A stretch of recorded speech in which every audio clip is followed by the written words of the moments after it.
Hello guys, welcome back to the vlog. Another beautiful lockdown day in Berlin. Not much going on outside. Everything is closed. Today is Monday, but anyway, only anything that has to do with food pretty much is open.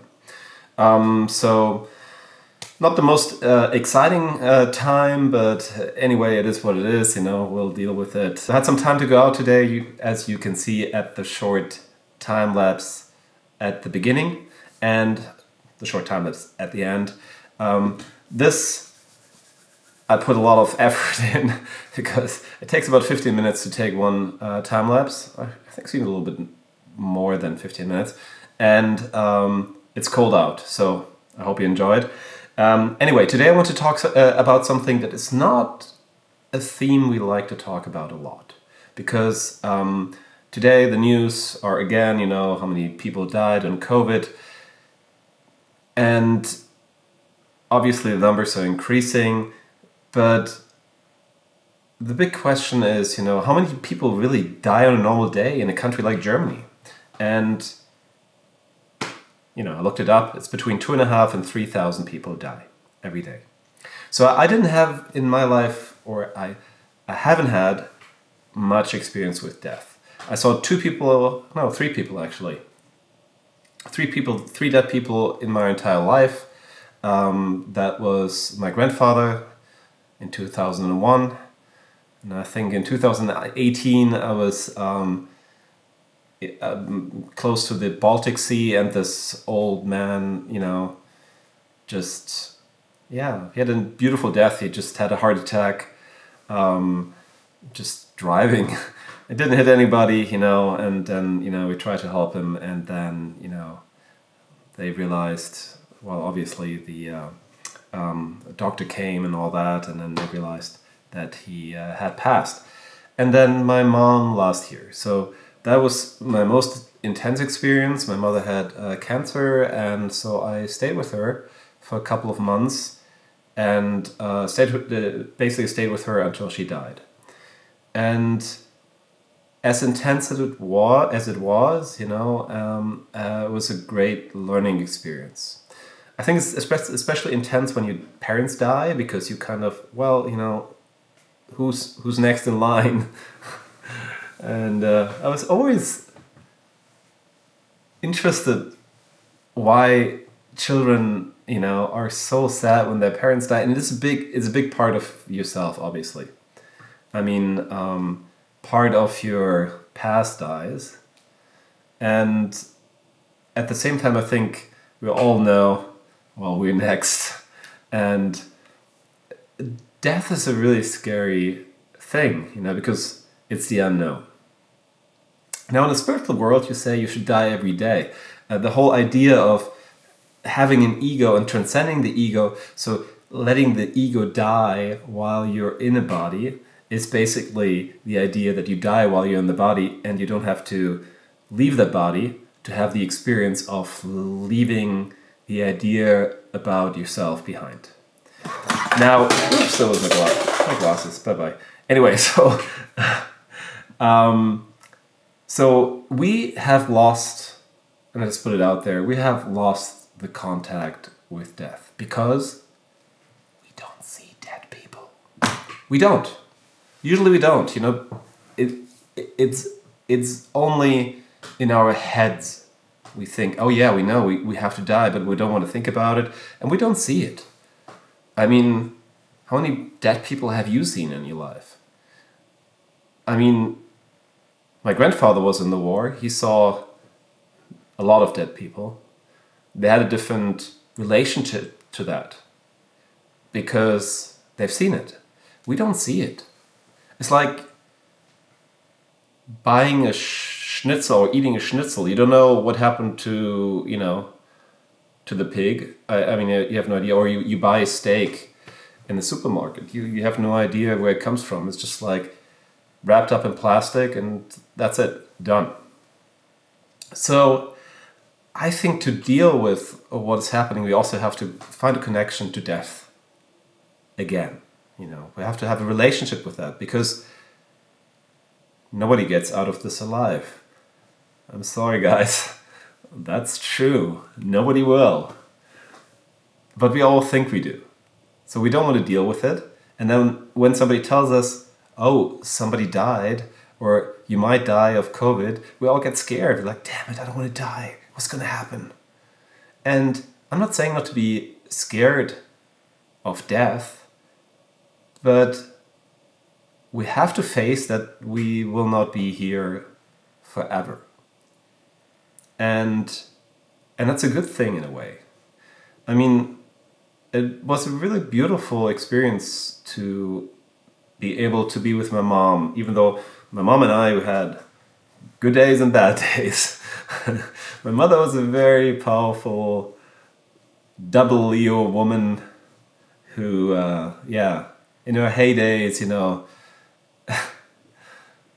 my spiritual teacher always called her the express bus. If you've ever lived in New York, there's an express bus, and it just doesn't stop on 23rd Street. I don't think 23rd Street was an express stop. So you had 14th Street and you had 34th Street, 42nd Street.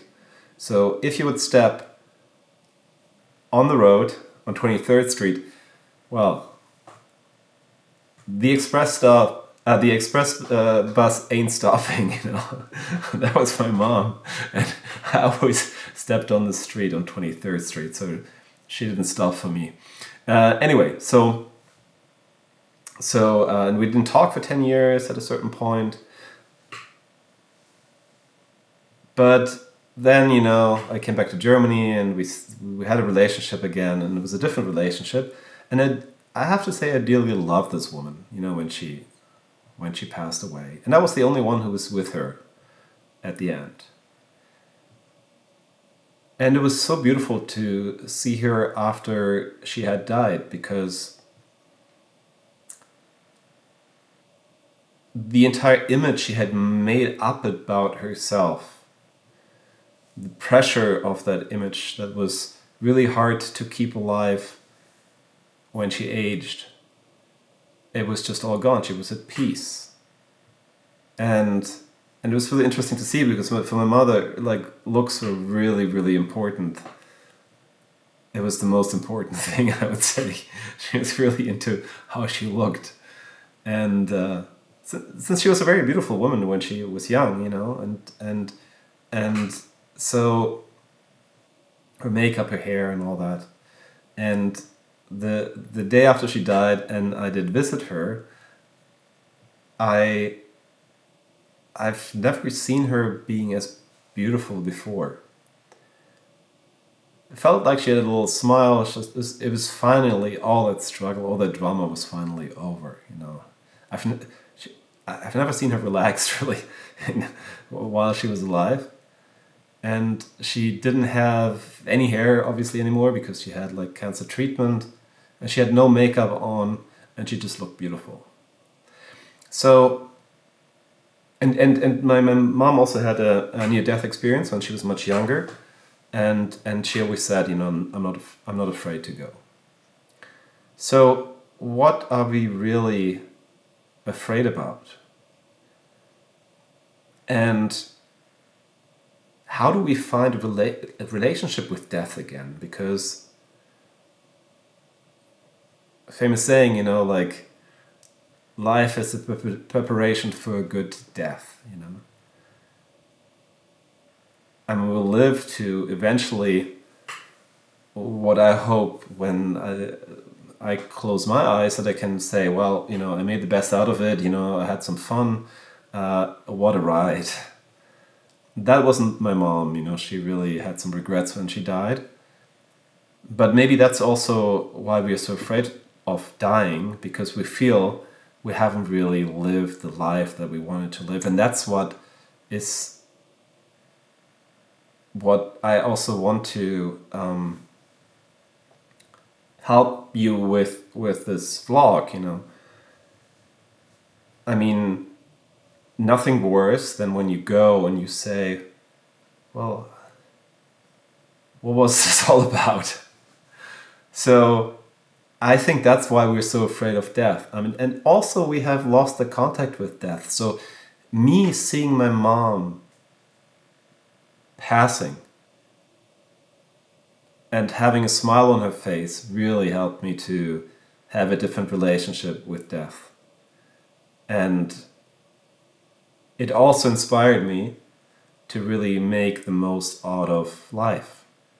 And I think that's what death does, you know. If it would continuously keep on going, why bother doing anything, you know, because we can do it tomorrow. But we know eventually there will be no tomorrow, so it's important to do it today, and it inspires us to live an inspired, fun, adventurous life that we might not live if we, you know, would know it keeps on going forever. So it's important to look at this, you know. Would we be as afraid of getting sick and dying if we would really do what we love doing?